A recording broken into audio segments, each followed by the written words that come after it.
quelles sont les limites à l'extension de la longévité qu'on peut espérer dans les années et les décennies qui viennent? Quelle sera l'espérance de vie de nos descendants? Y a-t-il une limite au recul de la mort? Ce sont des questions qui nous touchent personnellement et collectivement de façon très forte. Je vais essayer rapidement de vous dire quel est l'état de la science dans ces domaines-là, quel est l'état des réalisations, et quels sont les obstacles qui vont se poser à la médecine de la régénération, c'est-à-dire à la médecine de l'extension de la longévité. Alors, j'ai écrit un bouquin sur le sujet, on l'a dit, mais ça intéresse aussi beaucoup les médias américains. Il y a régulièrement des papiers sur la perspective d'une extension très forte de la longévité dès le XXIe siècle aux États-Unis. Time a même fait un papier en évoquant la possibilité que la mort disparaisse au XXIe siècle, il y a quelques mois.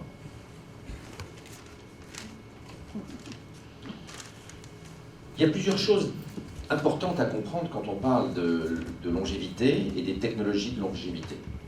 C'est qu'on est en phase d'imprévisibilité technologique. En réalité, nous ne connaissons pas les technologies qui pourront être utilisées demain pour augmenter la longévité.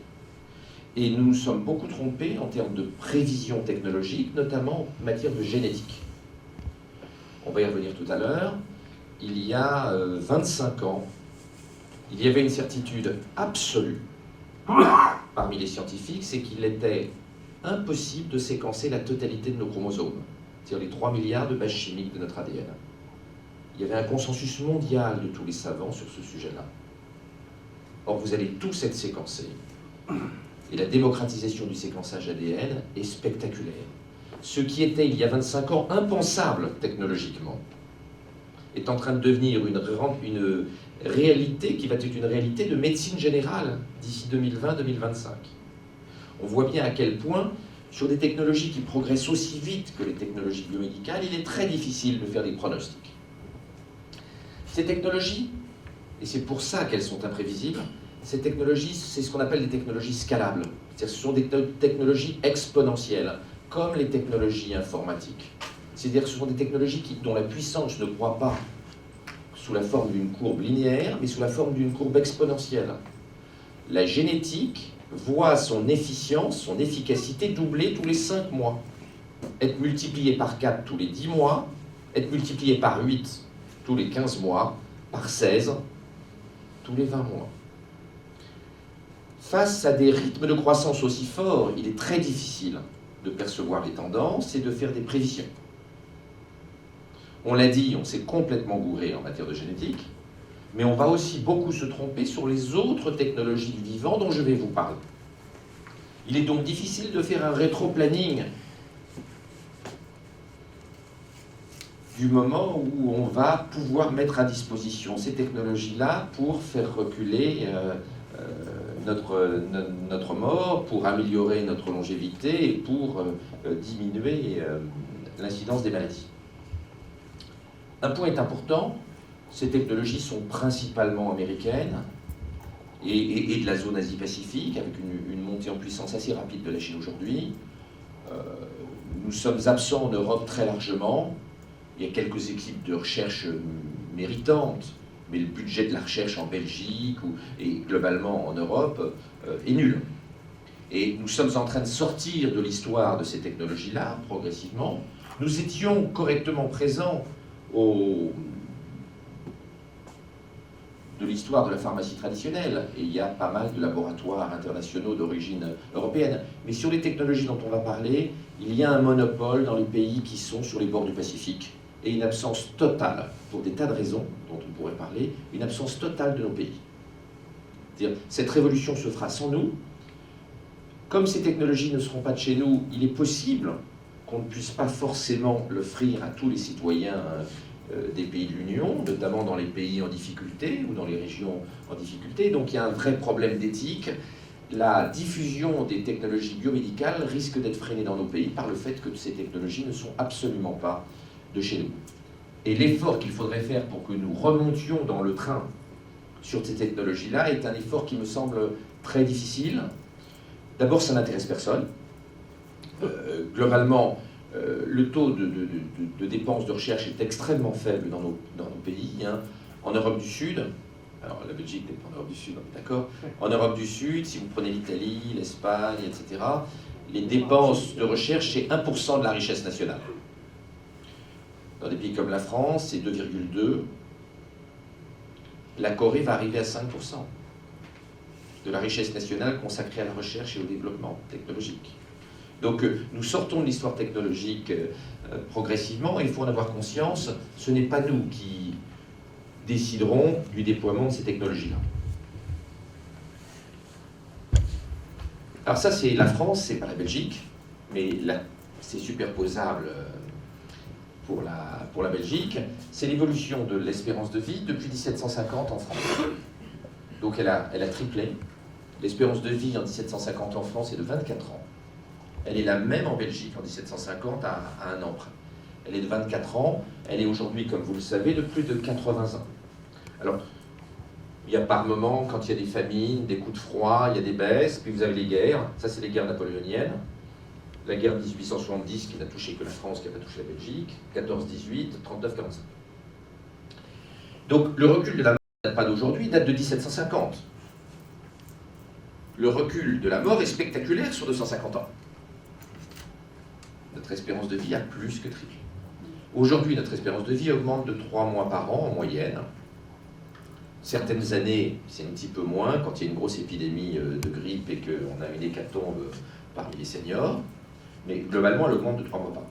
Donc, ce qu'il faut bien voir, c'est que de dire que chaque année l'espérance de vie augmente de 3 mois, cela signifie que quand vous vieillissez d'une année, vous ne vous rapprochez de votre mort que de 9 mois. Et pas de 12. Quand vous vieillissez d'une année, vous ne vous rapprochez de votre mort que de 9 mois. Et si demain, l'augmentation annuelle de l'espérance de vie montait progressivement, on pourrait avoir une extension forte de la longévité. Et je ne vous fais pas de dessin, si chaque année notre espérance de vie augmentait de 12 mois, nous ne mourrions plus. Mais nous n'en sommes pas là. Donc le recul de la mort, il est spectaculaire, même si on n'en a pas conscience.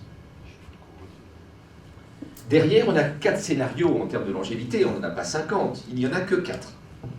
Alors, il y a le scénario des rétrogrades, c'est la flèche verte, dont une partie des écologistes, dans certains pays, qui pensent qu'à cause de la méchante mondialisation ultralibérale, à cause du méchant capitalisme industriel, à cause de la pollution, des OGM et des ondes électromagnétiques des téléphones portables, l'espérance de vie va reculer.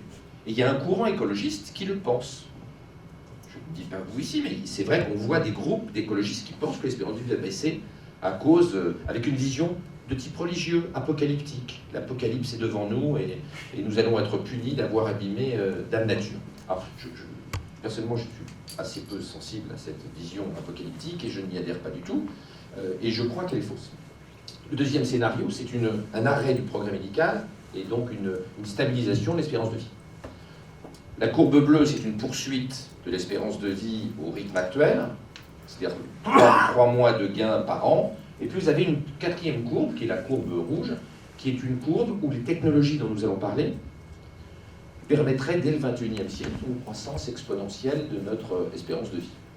Alors, c'est une vision qui est partagée par ce qu'on appelle les philosophes transhumanistes, par certains chercheurs, par beaucoup de gens chez Google, notamment Ray Kurzweil, qui est quelqu'un persuadé que l'espérance de vie va beaucoup augmenter au XXIe siècle et qui est le nouveau patron du développement de Google et qui est un des grands défenseurs de cette thèse-là. Donc la flèche rouge, c'est un scénario techno-optimiste de croissance très rapide de notre espérance de vie grâce au succès des percées technologiques dont nous allons parler.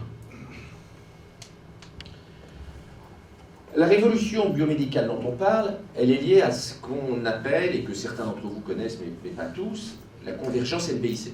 C'est-à-dire l'association des nanotechnologies, les technologies qui permettent d'agir au niveau du milliardième de mètre, c'est-à-dire à une échelle qui est l'échelle de nos tissus, de nos cellules, qui est l'échelle des molécules qui constituent nos cellules.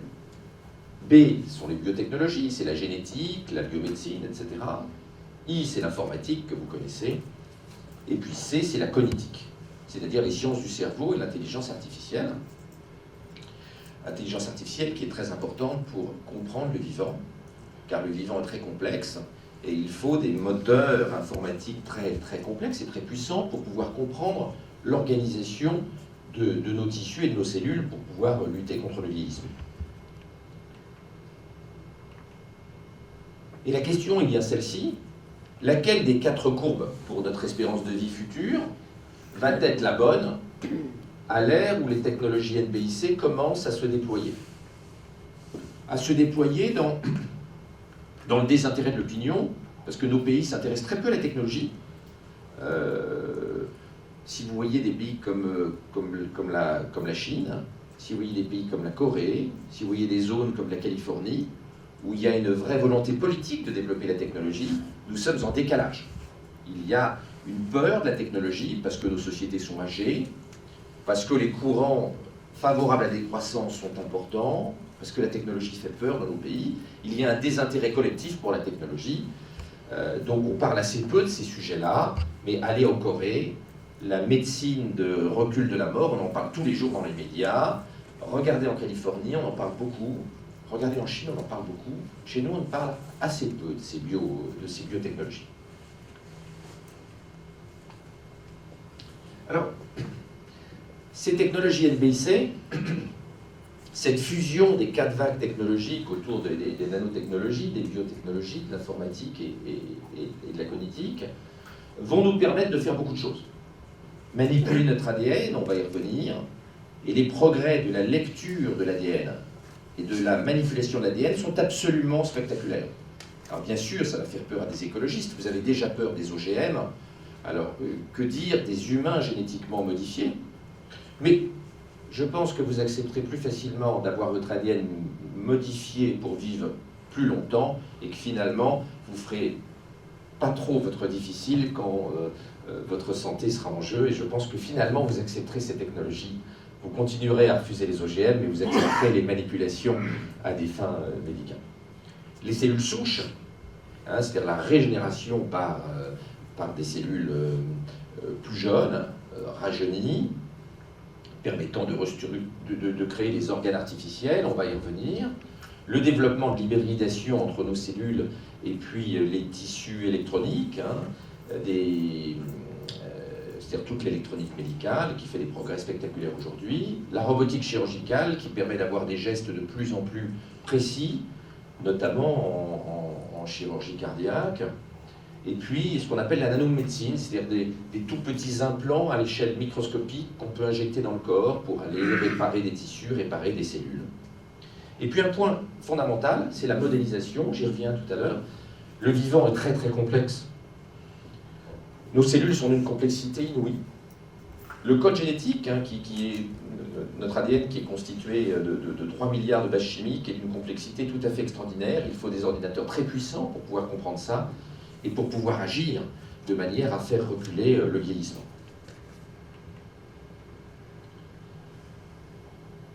Nous sommes en train de vivre 3 vagues technologiques dans le domaine médical et dans le domaine de la longévité. 3 vagues qui vont faire reculer la maladie, qui vont faire reculer le vieillissement, qui vont faire reculer la mort. Ces vagues technologiques, elles vont se déployer entre 2015 et 2025. La première, que vous connaissez, c'est l'électronique médicale.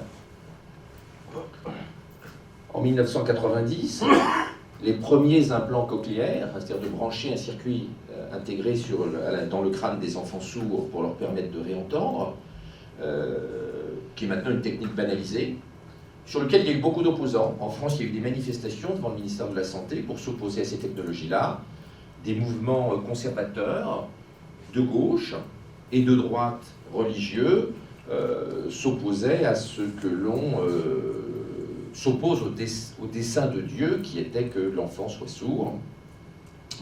Et on voit que cette tendance conservatrice, elle a toujours existé. En médecine, elle est assez ancienne. Le fondateur de Yale aux États-Unis, de la grande université Yale, Timothy Dalton, a passé sa vie à lutter contre la vaccination antivariolique aux États-Unis. Et comme je l'avais déjà raconté à Didier, il avait une phrase terrible: si Dieu a décidé que telle personne doit mourir de la variole, il n'est pas honnête d'utiliser l'astuce de la vaccination pour échapper au dessein de Dieu. La vaccination antivariolique, heureusement, s'est quand même développée. À partir de 2008, les implants intracérébraux dans les formes graves de maladie de Parkinson, qui donnent de bons résultats et qu'on donne de plus en plus tôt. Et en réalité, il faut le donner plus tôt au début de la maladie qu'à la fin de la maladie. Les implants pour les anorexies mentales très graves, qui donnent de pas mauvais résultats. Pour les troubles obsessionnels compulsifs, à titre expérimental dans la maladie d'Alzheimer, il y a plusieurs essais en cours aujourd'hui. Et puis depuis 2012, les rétines artificielles, alors qui redonnent aux aveugles une vue médiocre, puisqu'en fait, ça donne 400 points, 400 pixels aujourd'hui, c'est-à-dire ça permet de voir de très grosses lettres et de voir quelqu'un qui rentre dans une pièce, mais ça ne permet pas de lire un journal encore, ça ne permet pas encore de reconnaître un visage. On espère vers 2020 être à 10 000 pixels, c'est-à-dire les mauvais appareils photo numériques de 1998-1999, et on espère être à 100 000 pixels, ce qui permettrait d'avoir une vue correcte, un peu floue mais correcte, vers 2025-2030. Les organes électroniques comme les cœurs artificiels, celui qui est développé par Karma devrait être implanté en 2013 pour la première fois, et puis la robotique chirurgicale qui est une vraie révolution. Vous en rendez pas bien compte, mais je suis sensibilisé à ça puisque je suis chirurgien. En 2030, on ne sera plus opéré par des chirurgiens, on sera opéré par des robots, et on n'acceptera plus d'être opéré par un chirurgien, et les chirurgiens seront des spécialistes d'informatique et de biomécanique, et ne toucheront plus à malade. Les progrès en robotique chirurgicale sont spectaculaires, même s'ils sont souterrains. Il y a déjà pas mal de spécialités dans lesquelles on les utilise, et il est probable que nous ne tiendrons plus le bistouri dans 1 à 2 décennies. La deuxième vague technologique après l'électronique, ce sont les technologies de l'ingénierie du vivant, qui ont trois grandes composantes. La première, c'est d'agir sur l'ADN, c'est l'ingénierie génétique, c'est-à-dire de modifier notre génome pour corriger les gènes, entre guillemets, défectueux. C'est-à-dire, dans la myopathie, de changer le gène de l'édystrophine, qui est responsable de la mort des enfants, dans des souffrances terribles, comme vous le savez, avant 15 ans, dans la mucoviscidose, de changer le gène responsable, etc., etc. On a commencé à le faire à partir de 2000, mais le rendement de ces technologies était très mauvais. Il y a eu, depuis 18 mois, 2 ans, il y a eu des progrès importants, notamment dans certaines cécités et dans certaines myopathies. Il y a des résultats encourageants.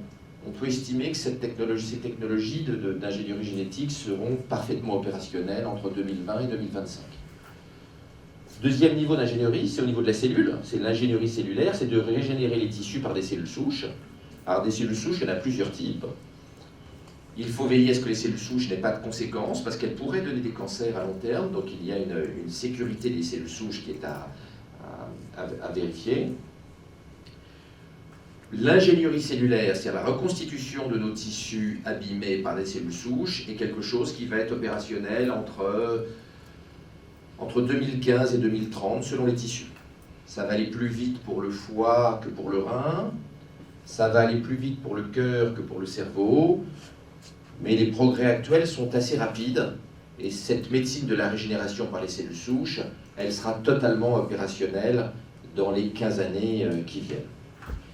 Et puis, il y a un troisième niveau, c'est au niveau d'un tissu entier, c'est de fabriquer un organe entier artificiel. On l'a fait pour la première fois en 2011, en reconstituant à partir de cellules souches un larynx chez un malade qui n'avait plus de larynx.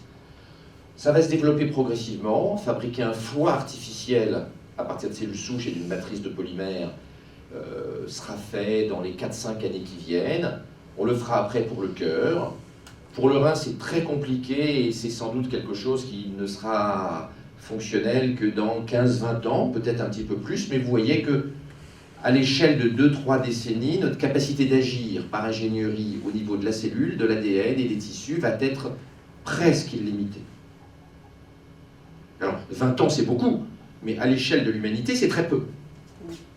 Et finalement, on a assez peu de temps pour s'assurer de la diffusion démocratique de ces technologies, et large, égalitaire, et de réfléchir aux conséquences éthiques de ces sujets.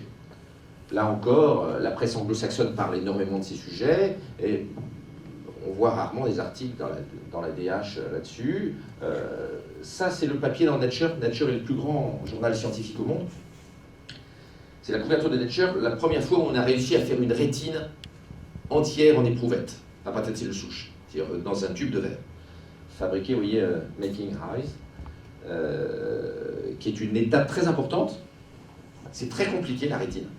C'est un organe très compliqué. La rétine fait partie du cerveau, pas le reste de l'œil. Mais la rétine, ce sont des neurones, et en fait, c'est une partie du cerveau. La partie antérieure de l'œil n'est pas du cerveau, mais la partie postérieure de l'œil et la rétine est un morceau du cerveau. Troisième vague technologique, c'est ce qu'on appelle la nanomédecine, c'est-à-dire d'agir à partir de composants extrêmement petits, directement au niveau des cellules, avec des petits moteurs. Alors là, ce n'est plus du vivant qu'on met, ce sont des micro-robots. Le premier congrès international de nanomédecine s'est tenu en 2012, et donc cette médecine à l'échelle nano vise à agir avec des implants de plus en plus petits, et à terme, des implants de la taille d'un milliardième de mètre, d'où le nom nano dont je vous parlais tout à l'heure. Alors d'un point de vue mécanique, on arrive à faire des choses extraordinaires. Nature, là encore, avait publié il y a 1 an et demi la première petite voiture faisant 3 milliardièmes de mètre, c'est-à-dire 1 million de fois plus petit qu'un cheveu. L'idée de la nanomédecine est d'utiliser ça, non pas pour fabriquer des petites voitures, pour faire des circuits électroniques, mais de mettre ces petits robots dans notre organisme par millions pour épurer nos cellules, réparer notre ADN défectueux, etc., etc. La nanomédecine va se déployer sur une longue période, des décennies et des décennies, et d'avoir des millions de petits nano-implants réparant nos cellules, c'est quelque chose qui n'arrivera pas avant une quinzaine d'années, peut-être 20 ans. C'est une étape plus lointaine que la manipulation de notre ADN ou la régénération de nos tissus par des cellules souches. Le bricolage du vivant fait des progrès spectaculaires dont vous n'êtes pas conscient. Et je pense qu'il faudrait un tout petit peu dans nos pays qu'on s'intéresse à la technologie, que nos dirigeants connaissent la technologie. Alors, vous savez qu'en Chine, les dirigeants sont tous des ingénieurs. Chez nous, il n'y a pas d'ingénieur, enfin, on a un ingénieur chimiste de la loi aujourd'hui, enfin, globalement, nos dirigeants ne sont pas des ingénieurs et ne connaissent pas la science et ne s'intéressent pas à la science. Ce sont des apparatchiks politiques purs, dans beaucoup de cas. Ces sujets sont mal connus, et franchement, c'est spécifique à l'Europe. Mais c'est sûr qu'une zone qui ne croit plus en l'avenir, ne s'intéresse pas à l'avenir, puisqu'elle pense qu'elle n'a pas d'avenir. Et d'ailleurs, j'étais frappé, je n'ai pas pu m'empêcher d'entendre vos discussions quand je suis entré dans la salle tout à l'heure, aux uns et aux autres. Ce sont des discussions d'un pessimisme inouï. Votre vision du futur est une vision totalement noire, apocalyptique. On se croirait en 980 en Europe avec les peurs de l'an 1000. Votre peur du futur est incroyable par rapport aux potentialités extraordinaires de la technologie, même si elle doit être encadrée. C'est terrible de penser que nos sociétés ont à ce point peur du futur, tellement peur du futur qu'elles ne s'y projettent plus et qu'elles ne vont pas le construire, car ce futur se construit sans nous. Comment pourrions-nous y participer quand on est aussi pessimiste que vous l'êtes collectivement, et je ne porte pas de jugement sur ce pessimisme, mais ça m'a fait froid dans le dos de vous entendre discuter tout à l'heure et de voir à quel point vous étiez inquiet pour nous et pour nos descendants. L'un d'entre vous disait « J'envie les gens qui ont 80 ans, le monde va être tellement terrible que je voudrais me rapprocher de ma mort, parce que je ne veux pas voir les temps qui viennent. » C'est quelque chose de terrible et qui fait beaucoup réfléchir. Les exemples, on pourrait les multiplier. Nous sommes vraiment dans une phase d'explosion relativement rapide de ces technologies-là. On a fabriqué il y a 2 ans la première cellule artificielle, c'est-à-dire de créer de la vie à partir de composés chimiques inertes. On sait maintenant séquencer intégralement les fœtus dans le ventre de leur mère, c'est-à-dire de connaître tout leur patrimoine génétique. On a fait la première greffe d'utérus il y a 1 an et demi. Première réussite significative dans les thérapies géniques. On a fait effondrer le coût du séquençage ADN. On a réussi à fabriquer des spermatozoïdes à partir de cellules de peau. Notre capacité de bricolage du vivant est extraordinairement forte.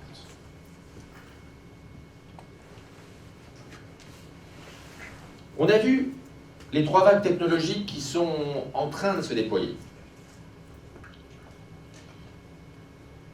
Après 2025, il va y avoir d'autres vagues d'innovation. On a encore un peu de mal à les discerner. Probablement que dans la lutte dans le vieillissement, on va agir sur la télomérase, c'est-à-dire c'est une enzyme qui agit sur le raccourcissement de nos chromosomes. Alors il faudra agir avec précaution, parce que si on agit trop sur la télomérase, on va réaugmenter les cancers. Mais on sait que quand la télomérase est réactivée, nos chromosomes au cours de la vie ne se raccourcissent pas aussi vite, et donc cela augmente l'espérance de vie. Alors, il y a quelques conséquences défavorables. On ne l'a jamais fait chez l'homme, mais on l'a fait chez l'animal. Les souris à qui on réactive la télomérase, effectivement, les chromosomes ne raccourcissent pas, ça augmente l'espérance de vie, mais au bout de la 6e génération, les souris sont stériles, ce qui est quand même un problème important pour une société, et qui nécessite donc des ajustements thérapeutiques.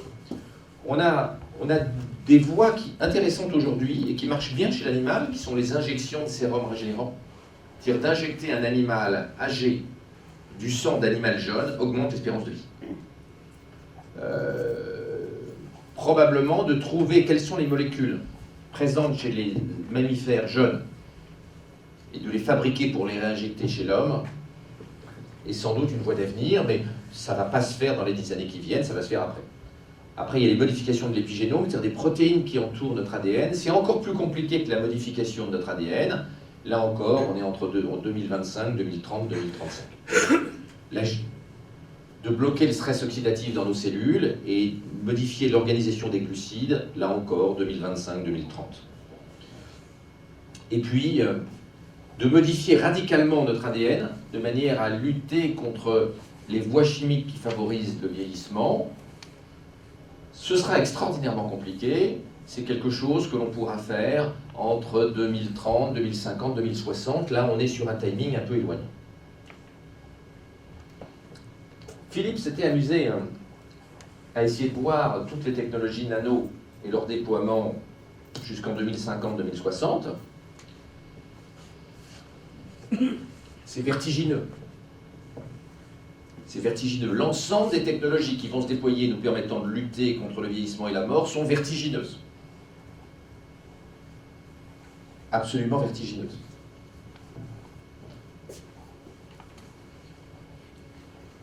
Alors sur notre espérance de vie finale,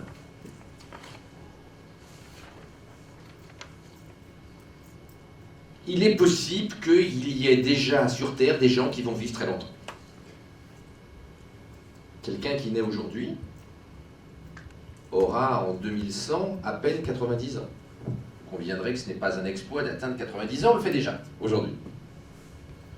Cette personne bénéficiera de toutes les vagues technologiques dont on a parlé d'ici 2025, puis de la technologie de 2030, de 2050, de 2070, de 2100.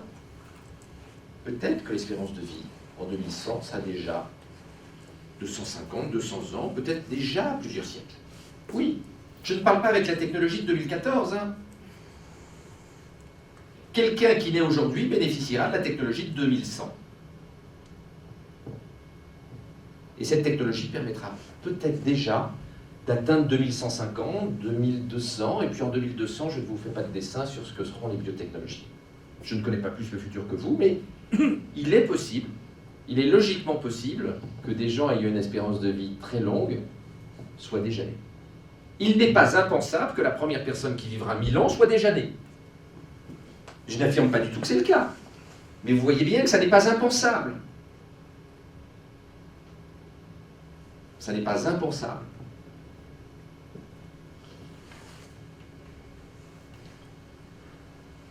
Alors, Pourquoi on connaît si mal ces technos? Pourquoi on ne les a pas vus venir? En dehors du fait que dans nos pays vieillissants, on ne s'intéresse qu'au passé et à la prévision de l'apocalypse à venir. Mais il y a deux raisons. La première, c'est qu'on est depuis 20 ans dans une phase plutôt souterraine de développement de ces technologies-là, qui n'ont pas encore été démocratisées. C'est-à-dire, on a appris à lire le fonctionnement de nos cellules, le fonctionnement de notre ADN, on a mis au point les briques de base pour les cellules souches, la thérapie génique, etc., mais on n'a pas démocratisé ces technologies-là parce qu'elles étaient encore coûteuses. Nous rentrons dans une phase d'effondrement du coût de ces technologies-là, on va le voir, et ces technologies-là vont progressivement rentrer dans une phase de démocratisation à partir des années 2015. Je vous disais tout à l'heure qu'on avait sous-estimé les progrès technologiques. Jacques Monod, qui était le fondateur de la biologie moléculaire moderne, avait dit qu'on ne pourrait jamais modifier notre génome. Il avait écrit dans son grand livre « Le hasard et la nécessité », donc il avait dit ça en 1970. 1976, on faisait les premières manipulations génétiques chez la bactérie. Ce qu'il croyait à tout jamais impossible se réalisait 6 ans plus tard. Et puis, comme je vous disais tout à l'heure, il y avait un consensus pour dire qu'on ne pourrait jamais séquencer notre ADN. Certains iconoclastes disaient qu'on pourrait le faire vers 2300, 2500, et on l'a fini en 2003.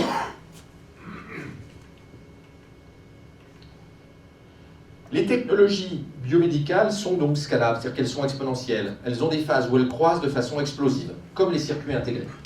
Alors je vous passe sur les détails technologiques et les raisons pour lesquelles ces technologies sont exponentielles. Mais ces technologies sont exponentielles. Et je vais vous donner un exemple sur les technologies génétiques et sur les technologies informatiques.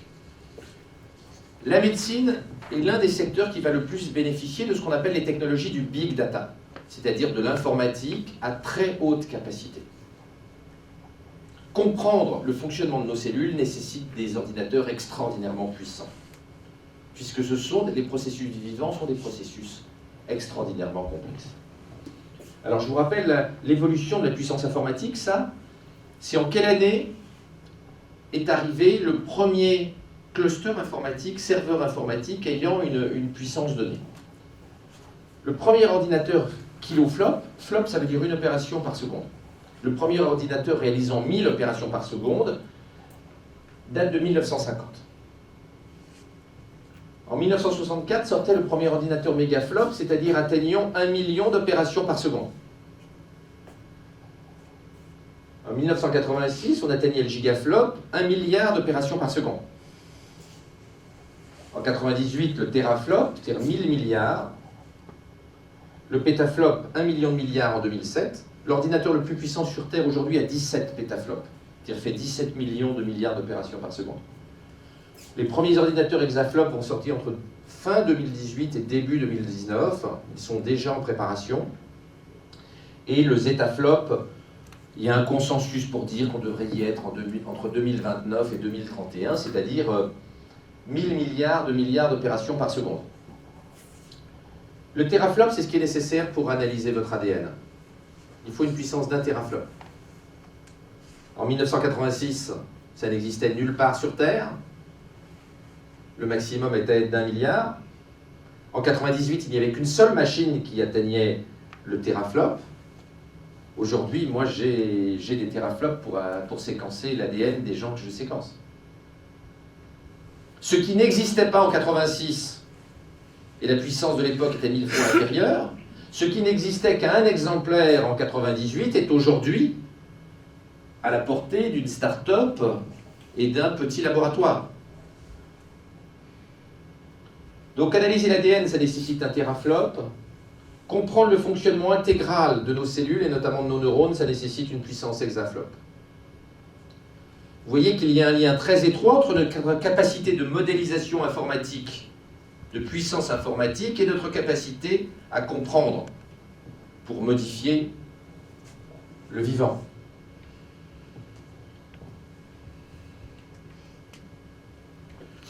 En 1997, vous voyez cette salle, c'était le premier ordinateur teraflop, un exemplaire. Aujourd'hui, la dernière puce d'Intel, Night Corner, tient dans le creux de la main et elle a 1 teraflop. Ce qui était une usine en 1997 pèse quelques grammes et tient dans le creux de la main.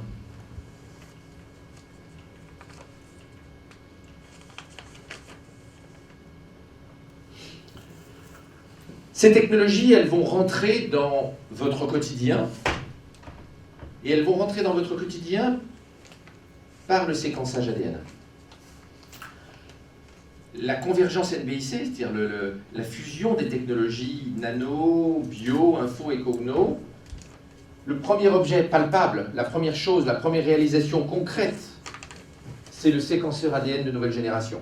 Ce que l'on croyait il y a 25 ans impensable se fait aujourd'hui dans des machines de la taille d'une photocopieuse en quelques heures. Ça, c'est le séquenceur de dernière génération. Un généticien séquençait entre 1000 et 5000 des messagers chimiques qui sont sur nos chromosomes dans une vie entière de travail. C'est-à-dire qu'il séquençait un tout petit morceau d'un seul gène. Dans une vie entière. On séquençait un petit bout d'un gène responsable de la myopathie dans une vie entière de généticien. Ce séquenceur séquence 50 milliards de messagers chimiques de l'ADN à l'heure. 50 milliards. Et réalise un séquençage intégral de nos chromosomes en 3 heures, pour 1000 $. Le coût du séquençage a été divisé par 3 millions en 9 ans. C'est un tsunami technologique. Et les choses sont allées tellement vite que le corps médical ne connaît rien à ces technologies. Je ne vous parle pas des pouvoirs publics.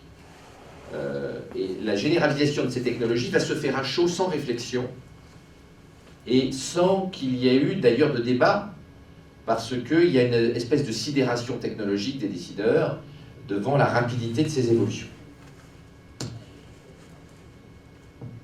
La première personne qu'on ait séquencée, ça a commencé en 91. Ça s'est terminé en 2003, donc ça a duré 12-13 ans. Ça a mobilisé 20 000 chercheurs dans le monde et ça a coûté 3 milliards de $. Aujourd'hui, ça dure 3 heures, ça coûte 1000 $, et il faut quelqu'un pour appuyer sur le bouton au début du séquençage. Vous voyez que ces technologies ont une caractéristique, c'est que comme elles sont explosives, la prédictibilité de ce qui va se passer est difficile. Il y a des surprises technologiques importantes, et des choses qui semblent impensables peuvent se réaliser, du fait du caractère explosif de ces tendances.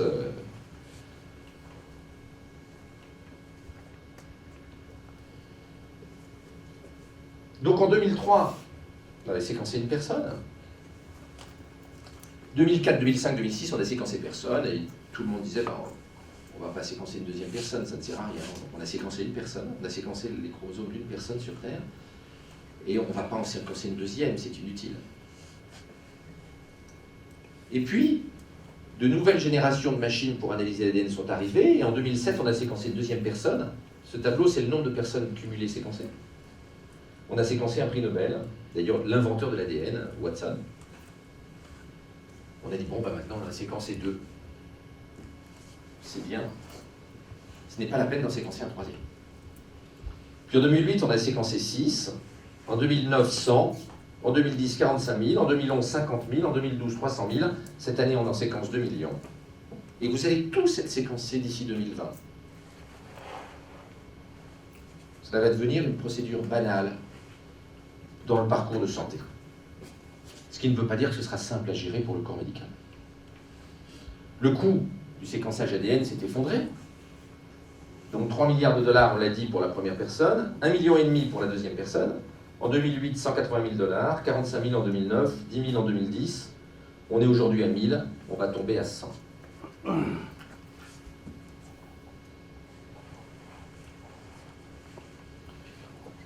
En 2008, on a séquencé pour la première fois une tumeur pour comprendre la biologie, pour comprendre les anomalies, les mutations à l'origine du cancer. Et depuis, on a séquencé des dizaines de milliers de cancers. Ça a permis de comprendre la dynamique, la physiologie du cancer, et puis cela permet de cibler progressivement de façon plus fine les thérapeutiques en fonction des mutations particulières de chaque tumeur. On a découvert ce que l'on ne savait pas à l'époque, c'est que chaque cancer est différent. Il n'y a pas deux cancers du sein qui sont les mêmes cancers du sein et donc ils ne devraient pas avoir le même traitement, car chaque cancer a des mutations spécifiques. Donc nous allons rentrer dans une phase de personnalisation, et notamment de personnalisation du traitement en cancérologie. C'est une vraie révolution pour le corps médical qui n'est pas du tout préparé. S'il y en a que ça intéresse, j'ai écrit une série d'articles dans le journal français Le Monde sur la génétique. Ils m'ont commandé 25 articles, et j'en ai fait plusieurs sur le traitement du cancer et sur la personnalisation du traitement du cancer. Chaque cancer est une maladie orpheline. Chaque cancer est une maladie spécifique.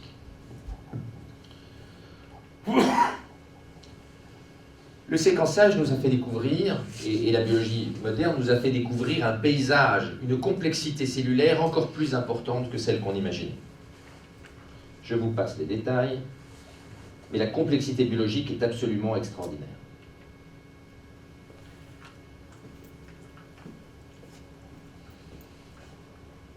La vie est complexe, elle est encore un peu plus complexe que prévu. D'un autre côté, nous avons des outils d'une puissance insoupçonnée et qui croissent très vite. La dialectique entre cette vie complexe et puis des outils très puissants va conduire à une augmentation de notre espérance de vie à un rythme et un niveau qu'il est aujourd'hui difficile de déterminer. Quelle sera l'espérance de vie en 2100?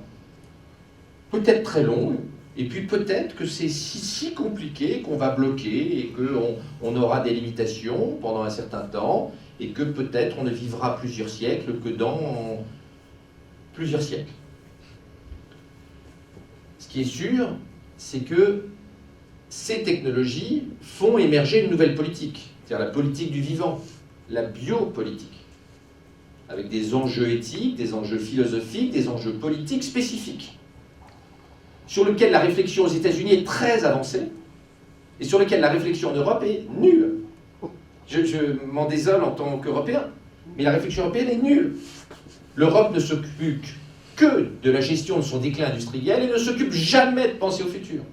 Mais à votre image, sans vouloir être insolent, à votre image. Nos gouvernants sont à notre image, tournés vers le passé. En réalité, nous sommes devenus des pays de petits vieux, et des pays de petits vieux ne construisent pas la technologie du XXIe siècle.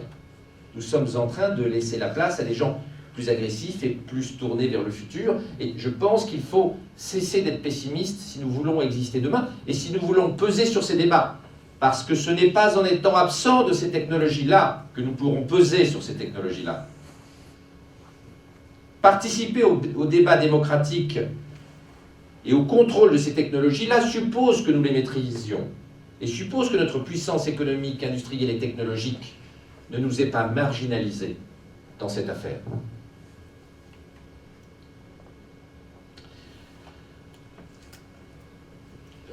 J'ai dit tout à l'heure 2 mots du courant philosophique très important en Californie qu'on appelle le transhumanisme. Donc le transhumanisme, il y a même un transhumaniste dans la salle. Le transhumanisme, c'est une philosophie qui pense que nous devons utiliser les technologies NPIC pour nous modifier, pour faire reculer la maladie, la vieillesse et la mort. Et que nous avons le droit légitime d'utiliser ces technologies de façon très large. Le débat principal politique en 2030 ne sera pas entre droite et gauche. Il sera entre transhumanistes et bioconservateurs. Jusqu'où avons-nous le droit de modifier nos organismes?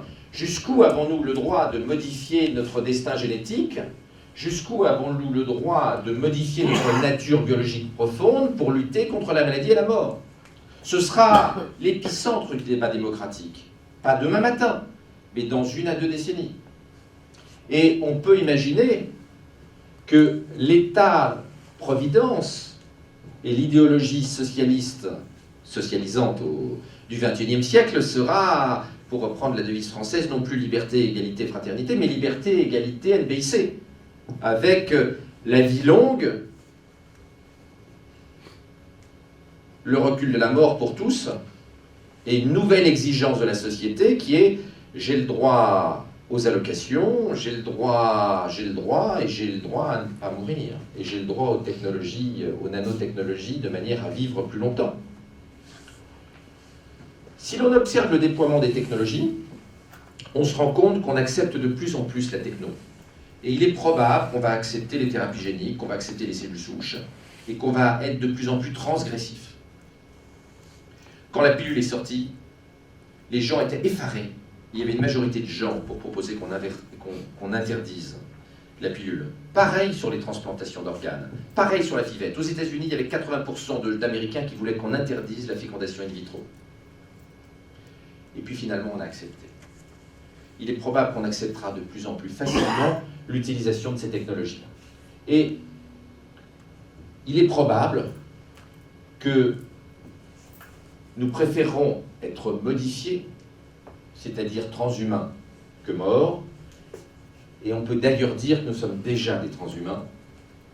Avoir des lunettes, avoir une prothèse de hanche, se faire opérer de la cataracte, avoir un pacemaker, prendre la pilule, c'est déjà être un transhumain, c'est déjà se servir de la technologie pour modifier le cours naturel de notre évolution biologique.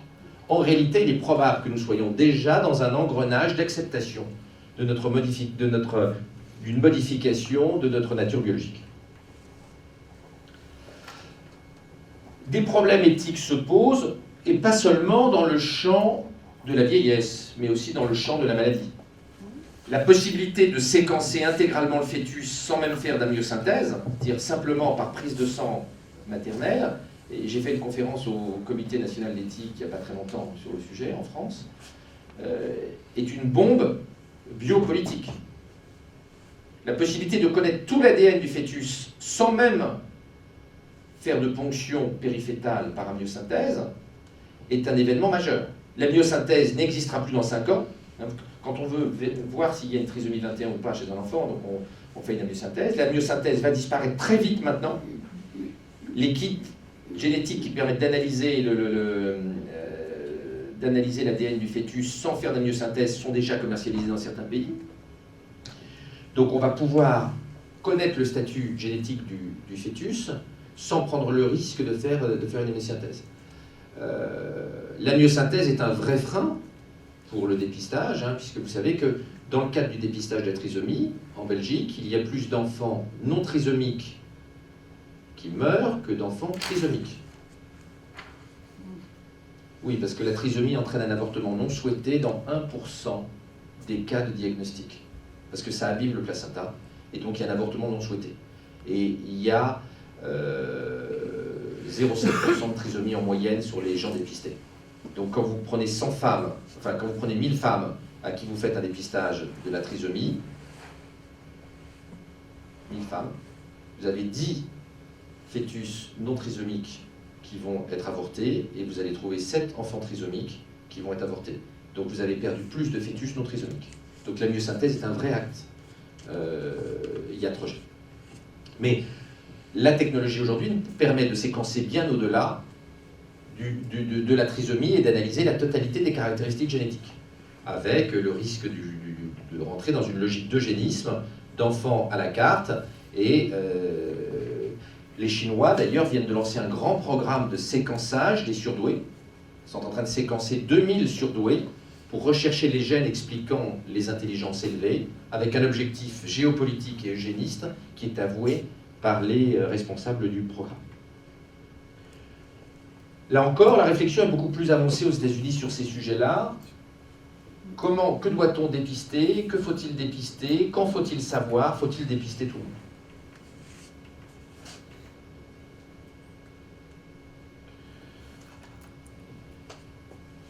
Dans l'organisation de la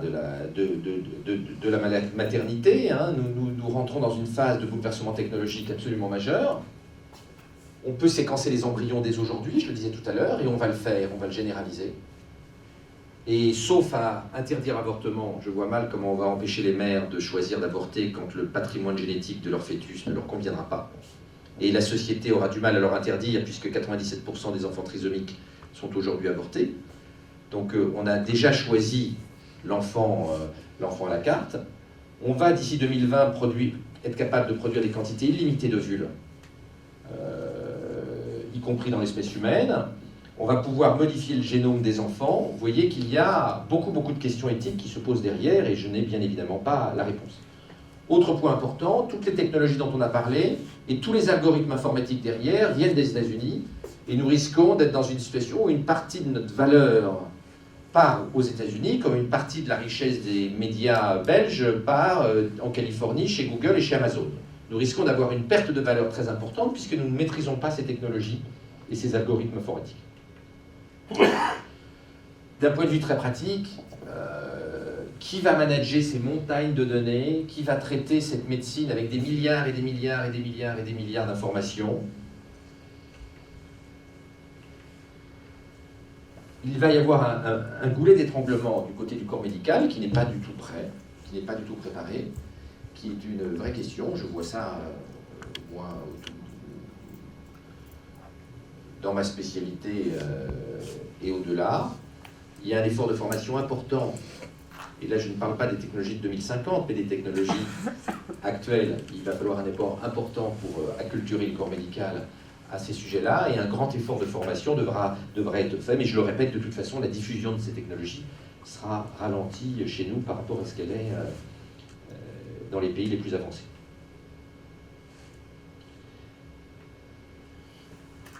Les technologies NBIC nous ont probablement fait rentrer dans le siècle du vertige, et le XXIe siècle est très probablement un siècle vertigineux, même si on ne s'en rend pas compte aujourd'hui, mais quand on fera le bilan, ces technologies sont vertigineuses. Qu'il s'agisse de manipuler notre nature biologique et génétique, toutes les technologies permettant de piloter notre cerveau, les technologies de création de vie artificielle, toutes les technologies d'intelligence artificielle créent des potentialités extraordinaires, mais créent aussi un danger de vertige technologique, de vertige nihiliste. Le futur de notre longévité et de la lutte contre la maladie est peut-être technologique et brillant, mais il pourrait y avoir aussi une association des extrémistes religieux et puis des des opposants technologiques, des bioconservateurs, de certains groupes écologistes extrémistes, et le futur sera peut-être différent d'un futur technologique. Ce sera peut-être aussi une révolte des opposants à la technologie contre la technologie. Ça, c'est Tombouctou avant l'arrivée des Français, il y a 15 jours. L'obscurantisme peut aussi l'emporter. Je vous remercie. Bravo.